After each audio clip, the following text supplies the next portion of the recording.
Hello guys, welcome to our YouTube channel Maharat classes. Maharat classes की YouTube channel में आप लोगों का स्वागत है। मैं हूं आपका होस्ट दोस्त राहुल। तो गाइस, कैसे हैं आप सब? उम्मीद करता हूं बेहतर होंगे।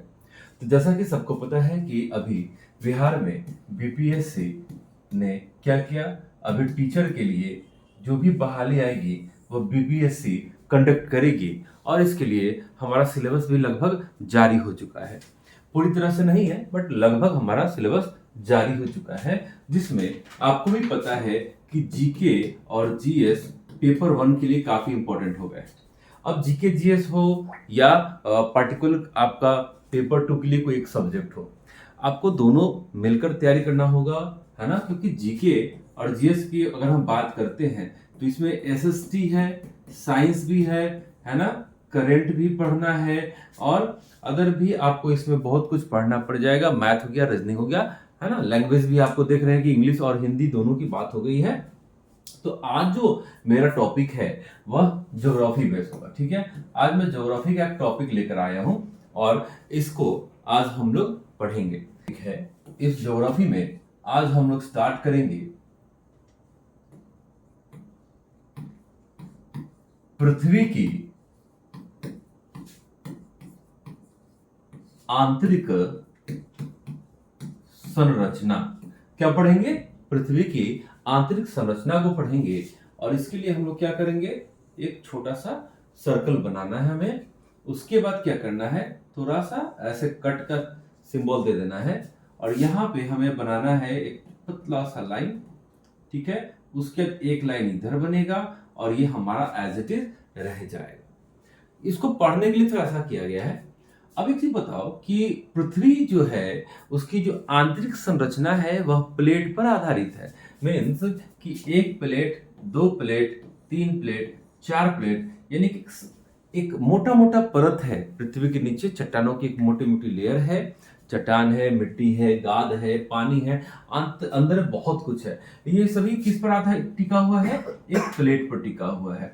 और इसी प्लेट के कारण ही हम क्या करते हैं, भूकंप का अनुभव भी करते हैं। ऐसा क्यों होता है? तो जब पृथ्वी घूमती है, घूर्णन करती है, तो इसके साथ ही साथ प्लेट भी क्या करते हैं, घूर्णन करते हैं, रोटेशन इनका भी होता है। और इसी क्रम में क्या होता है, प्लेट जब भी टकराते हैं आपस में तो एक कंपन उत्पन्न होता है और यही कंपन क्या बन जाता है, भूकंप का रूप ले लेता है।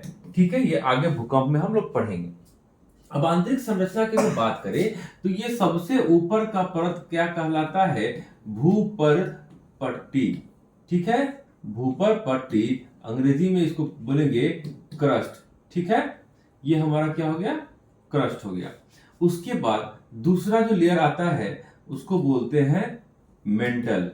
ठीक है, और तीसरा जो होता है उसको बोलते हैं कोर या क्रोड। ठीक है, कोर या क्रोड बोलते हैं। अब एक चीज ध्यान देना है कि जो भूपर पट्टी है उसकी मोटाई कितनी है। इसकी मोटाई मीन्स कि यहां से ये जो इसकी एक परपट्टी, एक लेयर है, इसकी मोटाई कितनी होती है। तो इसको समझने के लिए थोड़ा सा एक और डायग्राम हम क्या करेंगे, बनाएंगे। ये यहां से और इस तरह से हम लोग करेंगे और इसको क्या करना है, यहां तक ले आना है।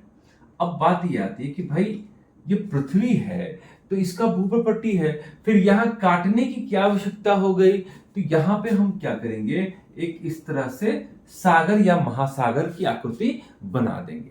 ठीक है, अब सागर महासागर तो हमारा बन गया, ये हमारा पूरा स्थल भाग हो गया। अब स्थल में भूपर पट्टी की मोटाई कितनी होती है, तो 35 किलोमीटर होती है। कितनी?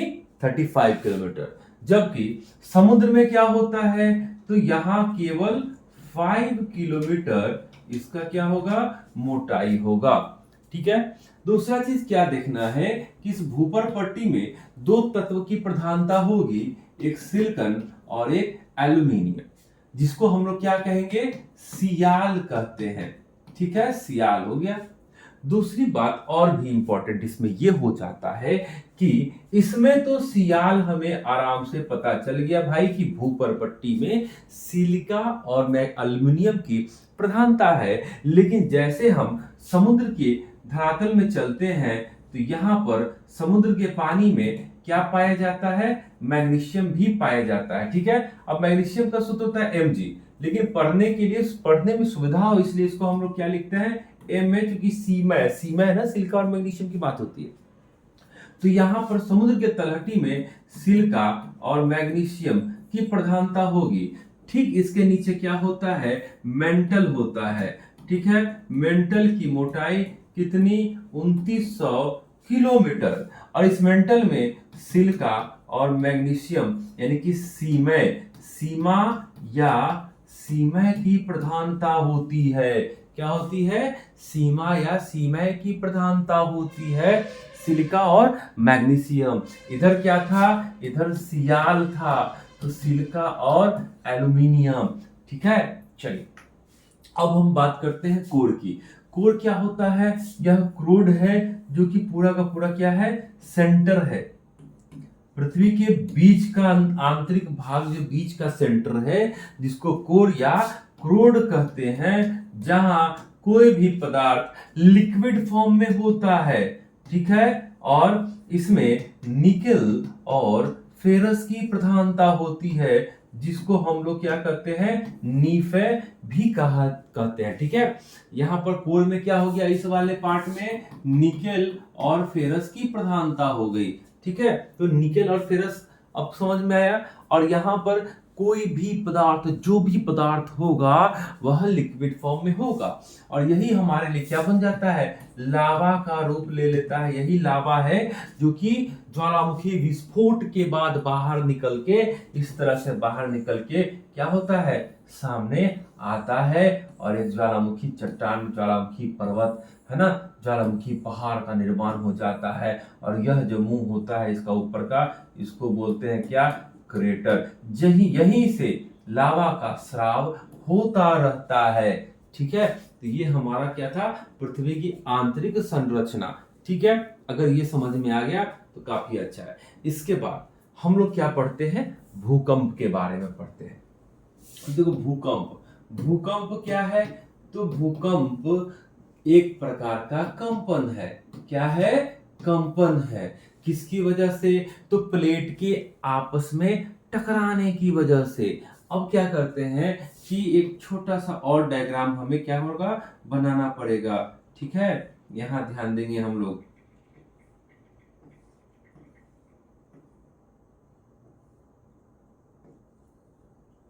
ठीक है, ये मान लो कि एक केक का स्लाइस कटा। अब ये ध्यान देना है कि ये जो हिस्सा है ये क्या है, तो ये प्लेट है। ठीक है, इसी में कोई प्लेट यहां टकराया, अब इसकी वजह से क्या होगा, यहां प्लेट टकराएगा तो यहां पर कंपन शुरू होगा, और जहां शुरू होगा उसको बोलेंगे क्या, उसको बोलेंगे फोकस। ठीक है,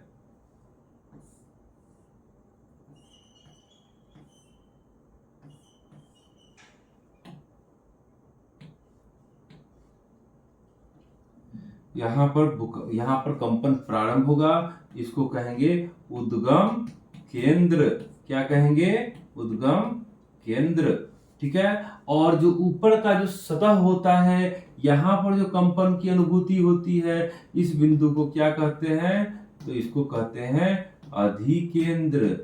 ठीक है, इसको कहेंगे अधिकेंद्र। इसको अंग्रेजी में कहते हैं फोकस, और इसको अंग्रेजी में क्या कहते हैं, एपी सेंटर। ठीक है, ये हमारा क्या हो गया, एपी सेंटर। अब यहां जो तरंग है ये इस तरह से राउंड शेप में आगे की ओर बढ़ेगा। ठीक है, और ये लगभग आपका इस रूप में बाहर की ओर, और इधर से भी क्या होगा, इस रूप में बाहर की ओर। मीन्स की जो भूकंप यहां हुआ, ये धीरे धीरे बाहर की ओर क्या होगा, बढ़ता जाएगा, और इसका तीव्रता जो होगा, इसकी तीव्रता होगी वह क्या होगी, घटते हुए जाएगी। उसकी तीव्रता तो घट रही है, क्यों, क्योंकि जैसे भूकंप अपने उद्गम स्थान से या अधिकेंद्र से बाहर की ओर, दूर की ओर जाएगा, इसकी तीव्रता कम होती जाती है। अब भूकंप में 3 तरह के तरंग निकलते हैं, पी, एस और एल। तो गाइस, वीडियो अच्छा लगा तो प्लीज लाइक करेंगे, सब्सक्राइब करेंगे, और वीडियो को ज्यादा से ज्यादा शेयर भी करेंगे। तो आज के लिए इतना ही है, तब तक के लिए goodbye, have a nice day.